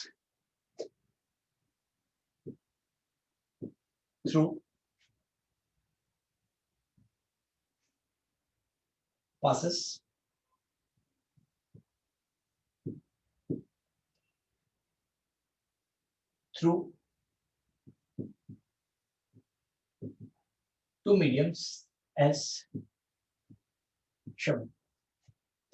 Find phasor A minus phasor B, phasor A minus phasor B। तो बेटा यहाँ पे एक मीडियम है, यहाँ पे एक मीडियम है 1, इसका रिफ्रैक्टिव इंडेक्स n1, यहाँ पे एक मीडियम है 2, इसका फेज है n2, यहाँ से एक वेव जा रही है, यहाँ से एक वेव जा रही है। तो बेटा दोनों साइड फ्रीक्वेंसी तो सेम होगी, वेवलेंथ अलग-अलग आएगा, यहाँ की वेवलेंथ को लेते हैं λ1, यहाँ की वेवलेंथ को लेते हैं λ2। ये पॉइंट है A और ये पॉइंट है B, ये डिस्टेंस है x1, ये डिस्टेंस है x2। तो हमें phase difference between A and B निकालना है, तो phase difference between A and B निकालना है। तो बेटा इस पॉइंट को ले लेते हैं C, तो A और C A के मीडियम मान सकते हैं, C और B A के मीडियम मान सकते हैं। तो हम यहाँ पे देखते हैं phase A minus phase C कितना आएगा, kx का मतलब कितना है 2 पाई बाय इस मीडियम का λ1, इस मीडियम का λ1। तो इसका मतलब हमें याद रखते हैं C equal to f lambda. Wave एक मीडियम से दूसरे पे जाती है, फ्रीक्वेंसी सेम रहती है। लैम्डा अगर 2 टाइम्स होगा तो फ्रीक्वेंसी भी 2 टाइम्स होगी, स्पीड भी 2 टाइम्स हो जाएगी। तो अगर लाइट वैक्यूम में अगर वेवलेंथ लैम्डा है तो किसी मीडियम में उसे कम होगा, तो इस मीडियम में कितना हो जाएगा लैम्डा वन कितना आ जाएगा lambda naught into n1 lambda naught into n1 into x1 phase at C minus phase at B बेटा phase at C minus phase at B अगर इसकी वेवलेंथ वैक्यूम में लैम्डा नॉट थी तो इस मीडियम में कितनी होगी लैम्डा नॉट बाय n2 तो कितनी आ जाएगी 2 pi by lambda naught into n2 into x2 तो ये कितना आ जाएगा k नॉट n1 x1 ये कितना आ जाएगा k नॉट n2 x2 तो बेटा phase difference phase at a minus phase at b दोनों को ऐड कर देंगे फेज एट c कैंसिल हो जाएगा तो ये कितना आ जाएगा this will be equal to 2 pi by lambda naught n1 x1 plus n2 x2 तो आप देख सकते हो 2 पाई बाय लैम्डा कॉमन नहीं आएगा 2 pi by lambda not common आता है तो इस पूरे को बोलते हैं ऑप्टिकल पाथ लेंथ इस पूरे को बोलते हैं ऑप्टिकल पाथ लेंथ तो बेटा geometrical path length between A and B तो यहां पे लिखते हैं geometric path length between A and B is equal to x1 plus x2. Optical path length between A and B, optical path length between A and B will be equal to n1 x1 plus n2 x2. तो ध्यान रखिएगा phase difference निकालने के लिए geometrical path length important नहीं है optical path length important है तो हम फेज डिफरेंस का सही वाला फॉर्मूला लिखते हैं फेज डिफरेंस का सही वाला फॉर्मूला लिखते हैं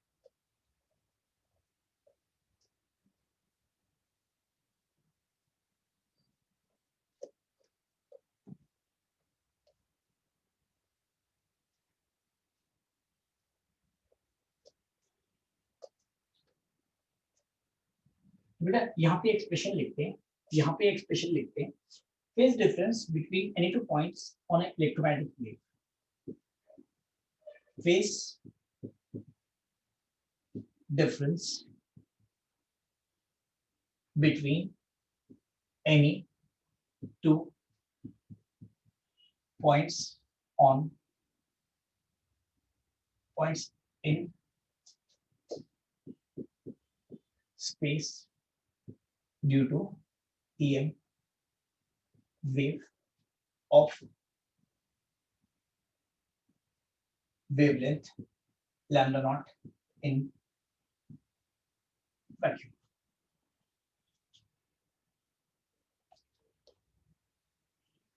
तो बेटा ये कोई भी पॉइंट ए है ये कोई भी पॉइंट बी है ये वेव जा रही है लैम्डा नॉट है वेवलेंथ इन वैक्यूम अगर वेव ऐसे जा रही है phase at A minus phase at B will be equal to 2 pi by lambda naught into optical path AB. It's not geometrical path. It's not geometrical path. It's simply not geometrical path.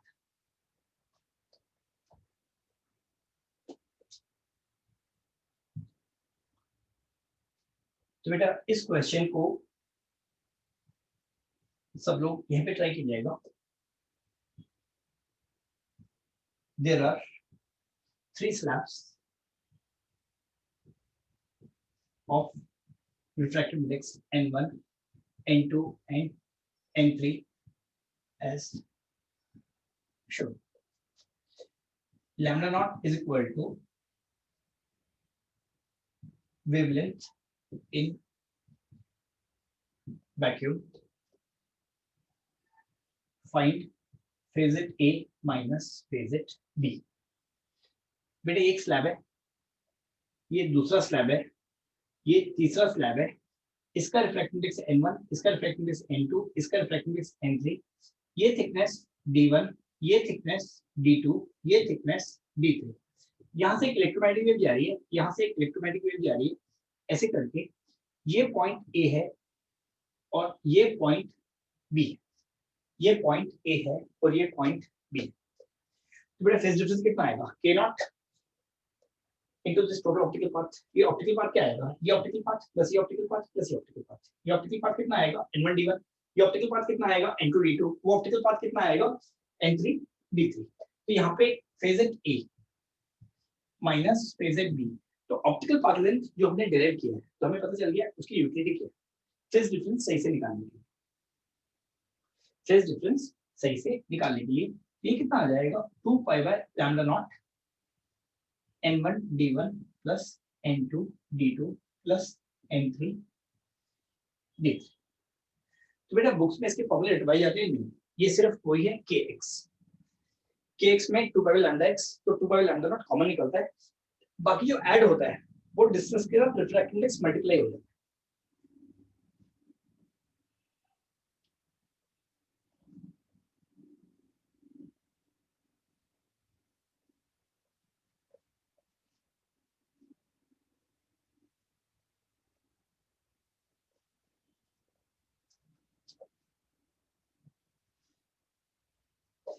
तो बेटा interference के कुछ questions एक दो हम वो recall करते हैं, एक दो हम रिकॉल करते हैं. तो यहाँ पे वो फॉर्मूले लिखना शुरू करते हैं. तो बेटा आज रिकॉल का काम करते हैं पूरा, आज जितना भी काम है रिकॉल का करते हैं.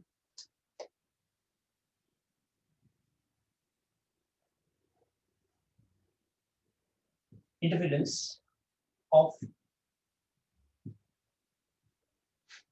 two waves of same frequency. Two waves of same frequency. बेटा एक वेव ऐसे आ रही है, एक वेव ऐसे आ रही है साउंड की. साउंड में हम प्रेशर ऐड करते हैं, ध्यान रखना. तो प्रेशर स्केलर होता है. यहाँ पे हम इलेक्ट्रिक फील्ड ऐड करेंगे, पर वो हम ज्यादा बातें डिस्कस नहीं कर रहे.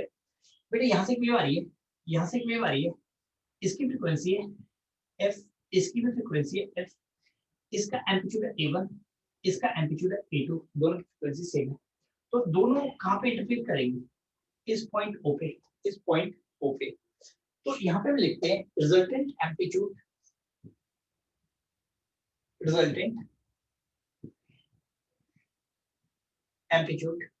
Eight O.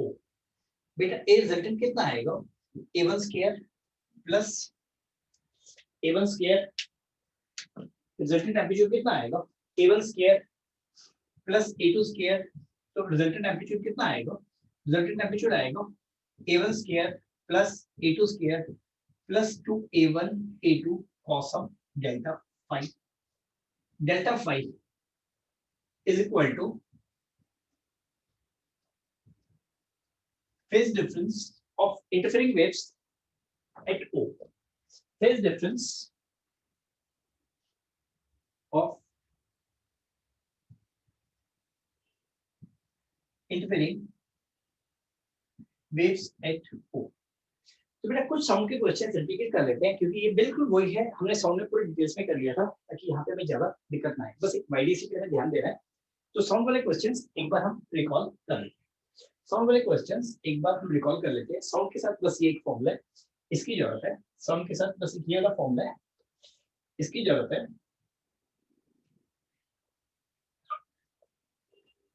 बेटा एक क्वेश्चन लेते हैं.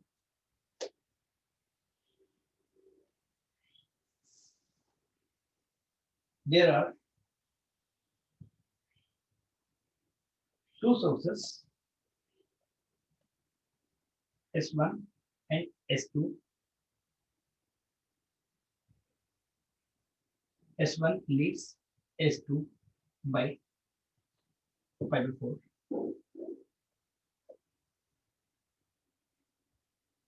Find resultant amplitude. Find the resultant amplitude of wave at P and Q if amplitude of each wave at P and Q is 8. P and Q is 8.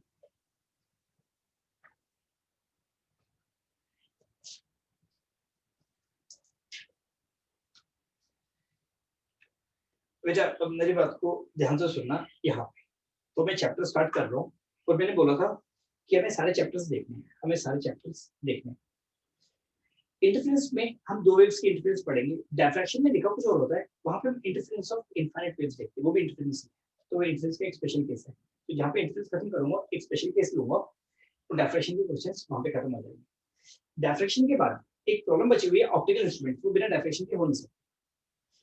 तो optics के optical instrument मैंने छोड़ रखे थे, वो बिना डायफ्रैक्शन के कर नहीं सकता। तो बेटा विजुअल एंगल, तो जहाँ पे डायफ्रैक्शन खत्म होगी उसके बाद एक चैप्टर पोलराइजेशन।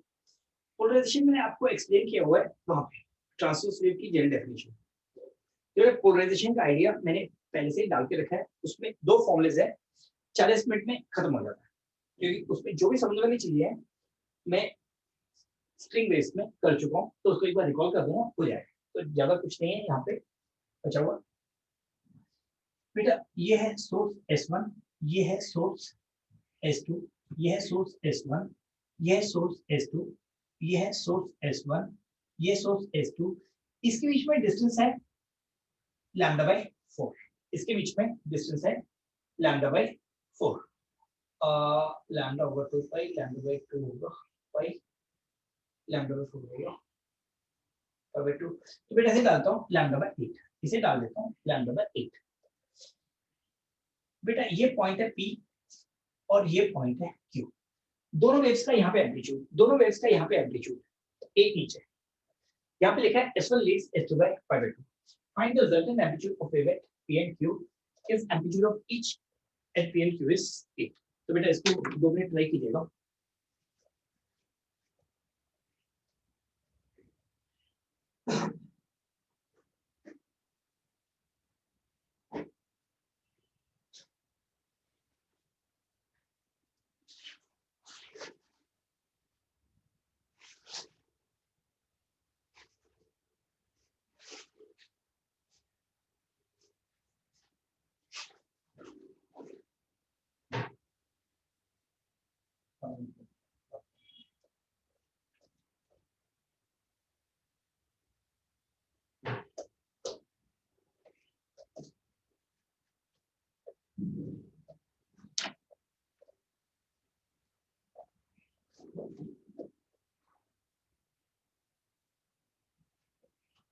तो बेटा हमें पता है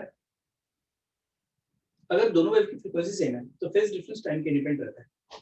तो हम t 0 पे फेज डिफरेंस निकाल लेते हैं। तो हम क्या करते हैं, at t = 0 ये S1, ये है S2, ये सारी बातें हम डिस्कस कर चुके हैं। फ्रीक्वेंसी सेम रहेगी तो प्लस ओमेगा टी कैंसिल कर जाएंगे। तो S1 Leeds S2 by pi by 2। तो S2 का फेज इनिशियल ले लेते हैं 0, इसका ले लेते हैं pi by 8। तो यहाँ पे जो फर्स्ट वेव आएगी, यहाँ पे जो फर्स्ट वेव आएगी, ये डिस्टेंस ले लेते हैं x1, ये डिस्टेंस ले लेते हैं x1। तो पहली वेव का जो फेज आएगा, यहाँ पे जो पहली वेव का फेज आएगा वो कितना होगा बेटा? वेव ऐसे जा रही है, यहाँ पे फेज ज्यादा होगा, यहाँ पे कम होगा, तो कितना आएगा pi by 8 minus 2 pi by lambda naught x1, 2 pi by lambda naught x1। बेटा सेकंड वेव का फेज यहाँ पे कितना होगा देखते हैं, एट पी बेटा कितना होगा 0 minus 2 pi by lambda naught x1 plus lambda by 8। तो देखते हैं delta phi 1 minus phi 2, cos में तो पॉजिटिव वैल्यू आएगी, डेल्टा फाई 1 माइनस फाई 2, इसको माइनस करते हैं, इसको माइनस करते हैं। डेल्टा फाई कितना आएगा, डेल्टा फाई कितना आएगा बेटा 5/8 2 लैम्डा, तो ये माइनस, तो कितना आ जाएगा plus 2 pi by lambda naught into lambda naught by 8 into बेटा वो पाई बाय 4 दिया था ना, ये सॉरी ये पाई बाय 4, हाँ बेटा ये पाई बाय 4, ये पाई बाय 4, ये पाई बाय 4। तो तो यहाँ पे देखते हैं डेल्टा पाई कितना आएगा, 5/4 प्लस 2 लैम्डा नॉट, बटे 5/4, तो ये कितना आ जाएगा 5/2, 5/2। तो इसका मतलब resultant amplitude at P will be equal to A1 square plus A2 square plus 2A1 A2 cos of delta phi into cos of delta phi। तो ये कितना आ जाएगा A square plus A square plus 0 under root, तो कितना आ जाएगा √2A। अब निकालते हैं बेटा क्यू पे, ये डिस्टेंस लेते हैं x2, ये डिस्टेंस लेते हैं x2। तो यहाँ पे देखते हैं at Q phase of wave 1 will be equal to 0 minus 2 pi by lambda naught into x2। Phase of wave 2 will be equal to pi by 8 minus 2 pi by lambda naught x2 plus lambda by 8। तो यहाँ पे देखते हैं phi1 minus phi2, तो यहाँ पे कर लेते हैं phi2 minus phi1, delta phi को ले जाते हैं phi2 minus phi1, phi2 minus phi1, तो पाई बाय 8 आ जाएगा बेटा, x2 x2 कटेंगे तो माइनस कितना आ जाएगा, minus 2 pi by lambda naught into lambda naught by, बेटा ये पाई बाय 4 है, ये पाई बाय 4 है, तो गलत लिखा हुआ है, वो पाई बाय 4 है, तो ये आएगा पाई बाय 4, तो ये कितना आ जाएगा 0, तो ये कितना आ जाएगा 0, तो यहाँ पे डेल्टा पाई 0 आ जाएगा, तो यहाँ पे ए रिजल्टेंट कितना आ जाएगा a square plus a square plus 2a square under root, क्योंकि डेल्टा फाई 0 है, cos फाई 1 आएगा, डेल्टा फाई पाई बाय 2 था, cos डेल्टा फाई 0 आएगा, तो यहाँ पे कितना हो जाएगा, तो यहाँ पे कितना हो जाएगा, इसलिए यहाँ पे कितना हो जाएगा 2a। तो ध्यान रखिएगा दो सोर्स की वजह से इंटरफेरेंस जब भी हो रही है रिजल्टेंट एम्पलीट्यूड आएगा A1 square plus A2 square plus A1 A2 cos delta phi, और इंटेंसिटी किसकी प्रोपोर्शनल होती है A स्क्वायर की, और इंटेंसिटी कितनी किसकी प्रोपोर्शनल होती है A स्क्वायर। तो बेटा ये हमने रिकलेक्ट कर लिया, ये हमने रिकलेक्ट कर लिया, और यहाँ पे जो फेज डिफरेंस का फॉर्मूला देख लिया। तो आज आप एक काम कीजिएगा, एनसीईआरटी की बुक से मैग्नेटिज्म वाला पोर्शन ये हम कल स्टार्ट करेंगे बेटा, आज 2 लेक्चर्स में पूरा हो जाएगा, एक कल और एक परसों इंटरफेरेंस हो जाएगा बेटा। आज 16 17 18 इसमें हो जाना बेटा। आज का लेक्चर यहीं पे खत्म करते हैं, कल 8 बजे से स्टार्ट करेंगे फिर। अरे आयुष मेरा फोन नंबर ले ले, खत्म नहीं, दूसरा फोन पे पूछ लिया कर डेली कर कर।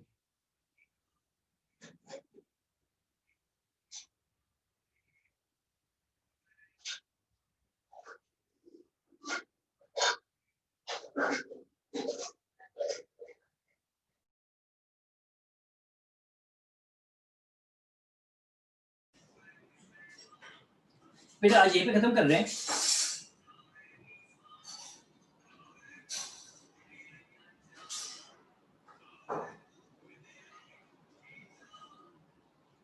हाँ बेटा ये कर दूंगा और पिछली भी कर दूंगा अभी थोड़ी देर में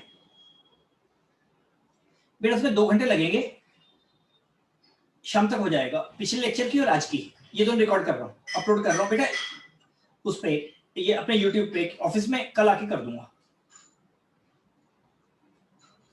बेटा। 2-3 बजे तक देखना क्योंकि वो टाइम लगेगा अपलोड करने में।